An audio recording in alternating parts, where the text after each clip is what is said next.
Assalamu alaikum wa rahmatullahi wa barakatuh to some of y'all, and peace out to the rest of you. Hit the share button because the message is more important than the messenger.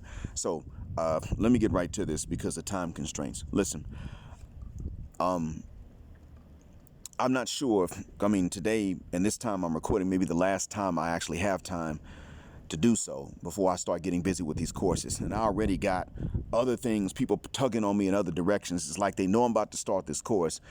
Hey, yo, Black, we need to get this together. Oh my God, now? So it's bad. Yeah, man. So, and I'm talking about it in real life. I'm not talking about any of y'all on YouTube. Look,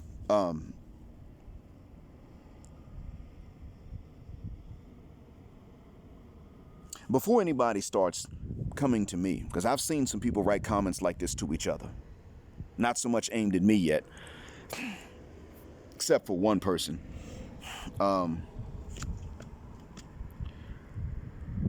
going to say straight up, before anybody starts calling for a phenotypical or genotypical based defection from the gynocracy, let me remind such crowd that has even heard someone make these comments or that has made these comments, and remind them of something. And if this doesn't apply, let it fly.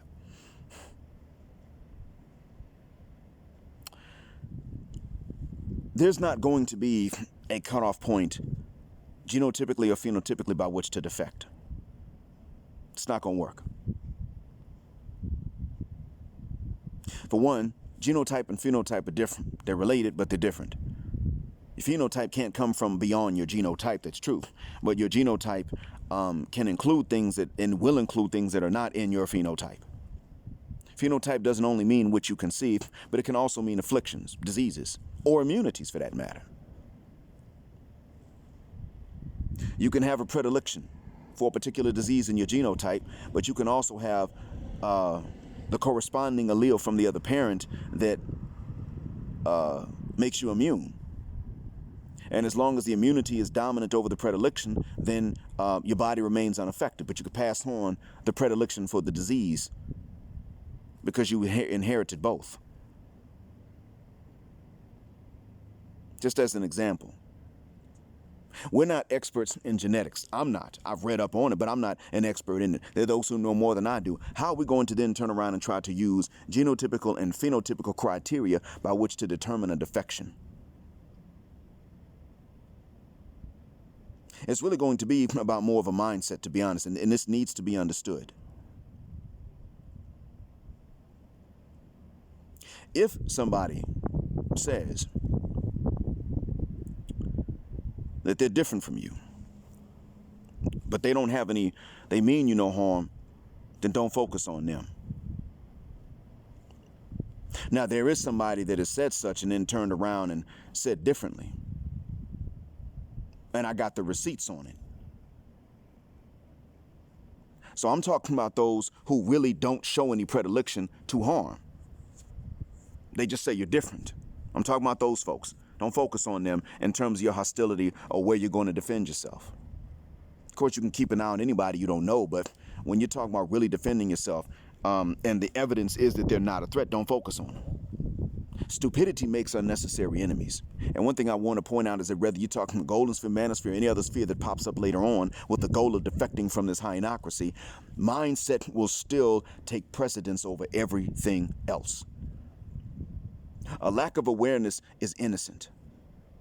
That's just not knowing something. But with an awareness, the mindset towards a particular subject is going to take precedence. That's fair.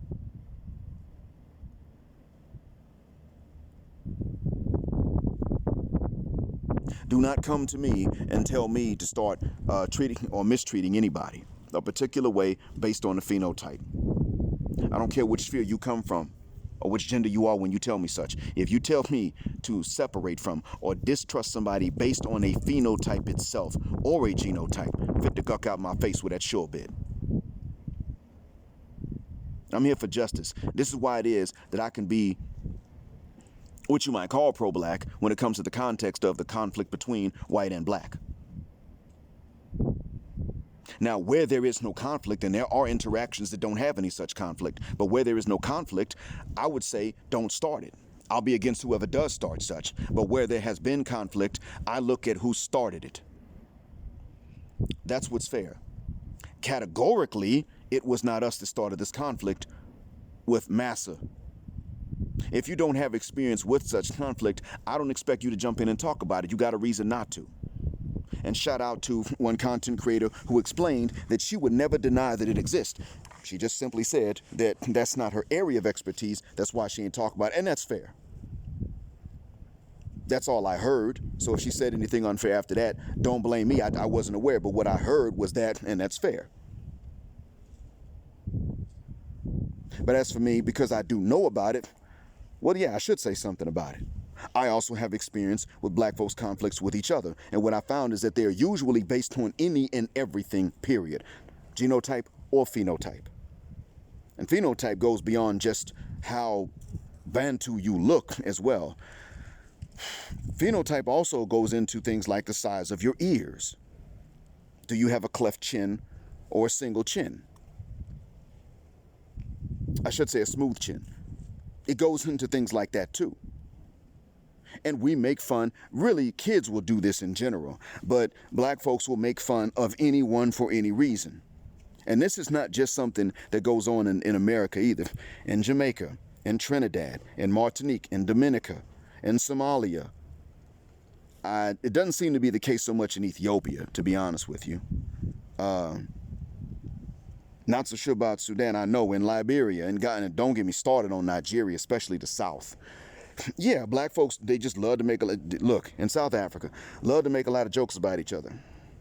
Hey, man, did you see big ears and burnt feet in the mall yesterday? That's how we use nicknames like this. And if you think that we're bad, bruh, in Somalia, sometimes they put nicknames on IDs. According to an article I read.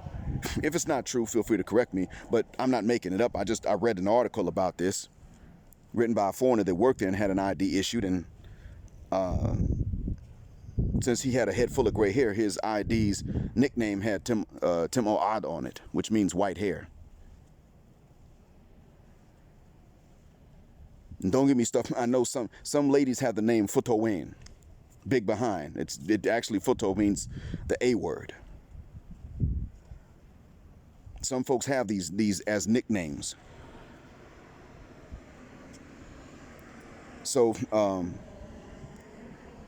we're not the only ones that do that, but this is something that people of African descent in general tend to do. So I'm not going to sit up here and act like anybody grows up amongst any of us of any percentage of African blood and just gets off lightly, socially speaking. I'm not going to do that. But we call for a defection from this dysfunctional gynocracy. Keep in mind, ideology, I'm not saying this just as an emotional opinion of mine. This is a fact that's always going to pop up again and again and again till we get it right. Ideology is going to trump things that are involuntary. Every time. It's the same thing in the manosphere. Ideology is key. Absolutely. And that's why a lot of men that are in both spheres, a lot of men in both spheres understand this. That's why it is easy for the men to be in both spheres, and there's no mutual exclusivity to us. We know when we're accountable and when we're not. We don't expect to get away with anything even when we're innocent. That's not how the gynocracy works. It never worked like that for us. You don't have to be guilty to be held guilty, especially if you're a guy. Especially if you're a guy that most women don't want. And guess what? In the West, not just in the gynocracy itself, but in the West, that's most men. Most men are not that attractive to most women. So it's very easy for most men to find themselves being asked to hold accountability for what some other men did. Yeah, we have experience with that. But we also know that ideology is key. So most content creators aren't really asking a other people to mistreat anyone. But keep this in mind. Even if you're talking about a defection, because some people are getting too militant against your phenotype or against certain phenotypes, and you decide you're going to defect because of that. And that makes sense if you apprehend danger and you see it coming down the road. Certainly it makes sense you go ahead and cross the road, cross the street, or hide. It makes sense you would do that. But of course, you move out the way. You can hear a parked truck creaking, and you know that that's the emergency brake. And you know that truck's about to slide downhill. Okay, yeah, it makes sense. You're going to get out of its way before that brake gives out and slips. Understandably. But keep this in mind, too. If you're going to do that, you still aren't going to be able to sit up and say to me to turn around and turn on someone. And this is something I want y'all to be aware of, so you don't say it to somebody else either. Don't tell them to turn around and turn on someone who had nothing to do with a hostility, had nothing to do with calling for such, and tell them to distrust that person. Keep them at a distance. You need to remove yourself. Why would you do that? That's not what I'm here for. As I've said before, it's about your fairness, your safety, what is just for you. And understand, even somebody that may have been wrong to you, I can turn around and say in their favor later on that so-and-so who did them wrong needs to be penalized for it. And then turn around and jump on that same person I just tried to defend and tell them to back up off of you. Because a lot of people tend to see oppression or regression as a linear thing. No, it is cyclical. But it is cyclical in a spiral nature. That's what it is. And we've actually said stuff like this, but then we turn around and tend to forget. It doesn't usually work in the case of, okay, someone comes, robs me for my lunch money, so the next day I turn around and I go after him and I rob him for his shoes, and we just steady robbing each other. It's not necessarily that way. If I rob someone smaller than me today, I know, man, tomorrow, look, when he gets hungry and he doesn't have his lunch money in his pocket, he's not robbing me. He knows that I'm prepared. He's going to go and rob someone smaller than him that he also knows is unprepared, and he caught him off guard. That's how he's going to do it. And then that person's going to look for someone unprepared and smaller than them.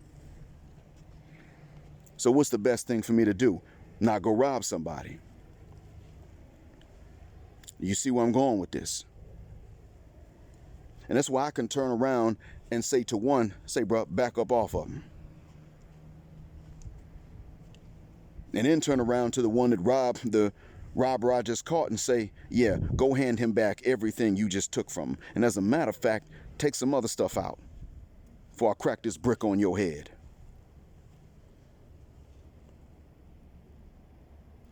And see, when you're thinking this way, you get real irritated at the people who can't understand that. So I'm going to make that part real clear. Because in all honesty, and shout out to H3567, the curious one, for what he said on my last live stream, the real defection that is necessary is when you are simply not going to be a dysfunctional ninja gynocrat. That's the real dysfunction. I mean, that's the real defection that becomes necessary. And that's the real reason for such a defection. It really ain't even just about, in all honesty, it's not just about that, because the gynocracy is the one that is pushing folks either down or out. Y'all know how it works. Gynocracy is, it's dysfunctional. And in that gynocracy, you've seen this happen before, especially though for guys. If you weren't thinking, black man, you're going to be pushed out. If they can't push you down to being an unthinking knucklehead, then you're going to be pushed out. And it's the same with ladies. If you're not going to sit up here and be a hypocritical gynocrat hyena, you're going to either be pushed down or you will be pushed out. And some of y'all decided, you know what, I'm not going to do this, and you got pushed out. You got sick and tired of their jealousy and their inferiority complex. And you said, man, shuck this fit. It's not even that everybody's like that, but those who aren't ain't checking them. Man, shuck this fit. I'm getting out. And you did. But understand, while you may have experienced being pushed out due to genotype and phenotype, that's not really the criteria for the defection. And some of you commentators, matter of fact, I'll say to the content creators, don't take accountability for what your commentators say. Absolutely not. Even a guest on the panel, you don't take accountability for what they say. You didn't say it. Yeah, you could be questioning about your reactions. You may not. But those are questions. However, and even I don't plan on doing that, because how do you know what someone's going to say before they say it? But I do want to point this out, though. We're going to have to look at some of them at least and watch them, start checking them. If they, they continuously start being unfair to people, we may just have to go ahead and block them. I've had to do that. I didn't want to, but I've had to. Not listening, halfway listening, and then turn around and then responding, but not responding to what I actually said. Some of y'all got folks like that too. And halfway listen when they listen to your uploads, and then they're not looking at what you actually wrote when you write something. You may have to do that. I think we all will at some point. It may be rare, but we'll have to. And that's another thing. If anybody is telling you, look, so-and-so is guilty of X, Y, and Z, and you just say, hey, I'll follow the evidence, you'll be very relieved. Because I've had two people back up what they could say about somebody else with evidence. Wouldn't call it hardcore proof, but certainly strong evidence.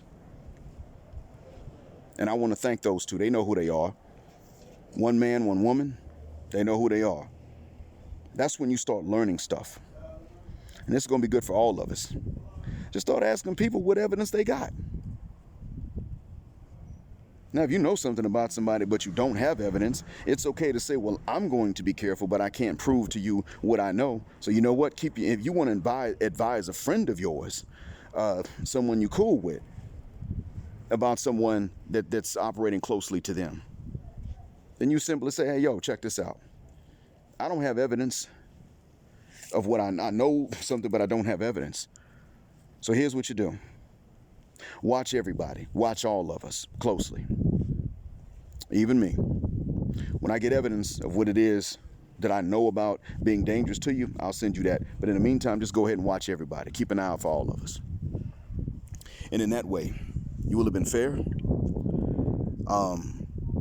You will have been loyal to your friend, and you will still have been fair to folks against whom you don't have any proof or evidence. This is a very good way to operate.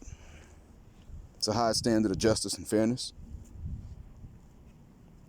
And although these are not trials, everyone's not on trial, and we're not all judges and juries, and that's very true. This is still a very good, objective way to deal with these gripes and grudges that people are going to have because they're human, and still allow yourself some sort of functionality and organizational level that can allow you to make progress. And that's why I mention this. That being said, just don't forget that in these things, in these affairs, ideology is going to take precedence over anything that is involuntary, every time. And if we forget that, we will be reminded by some stern and harsh lessons. Thanks for listening. Black heart, black mind, black out.